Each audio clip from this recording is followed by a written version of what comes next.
Good day, hi, and welcome. It's a nice sunny day out there, so I'm hiding under my rusty truck. It looks worse than what it is, it really does. I know what you're thinking. Reg, you need to do an oil spray. And you are correct, I will do an oil spray. But what I'm going to do today, nice and comfy. These pivot screws, I'm just going to, I can't get in there where I want with the stuff that I want, but I want to make sure that these studs are and brakes are moving because this truck sat all winter.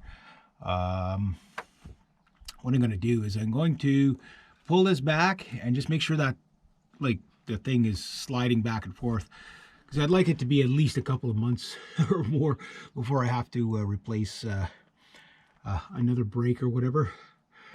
And stuff like that. Plus, just doing general inspections. Time to get the work under. I didn't get the chance to get it all done last year, but I'm going to oil spray it. And I know some of you might say, why even bother at this point? Well, actually, it's not as bad as it looks. The surface rust always looks worse than what it actually is. Gonna be, you just start doing maintenance on something, and you just keep at it. And suddenly, all of a sudden, the vehicle is going to look good. So, and it'll be well preserved. So, as bad as it looks, it's really not that bad. I mean, everything is solid in here. I'm going to get some POR 15 at some point. Going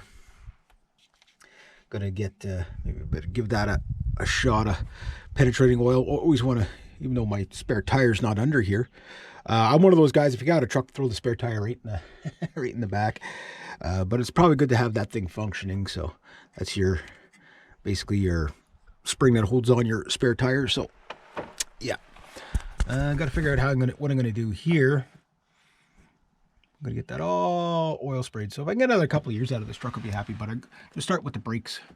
The back disc only has one piston versus two.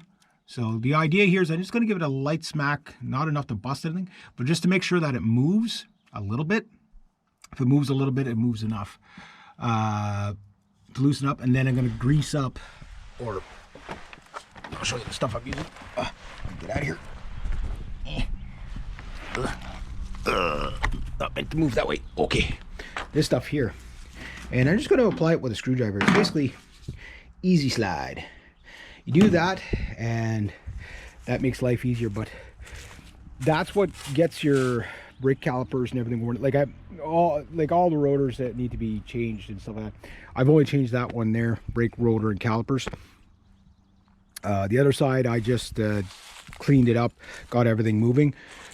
So the front end of the truck stops really good, as you would imagine, with the new brakes on there. The back end of the truck, there's a bit of a shim on it, so it means something's jamming up a bit. So it's not hopping, but I mean, you could tell that it's not fully, it needs to be wakened up with my sledgehammer Thor, just to break it loose so that it does, and then put the lube on there so it slides. So anyway, I'm going to get to it, and I'll show you when I'm done.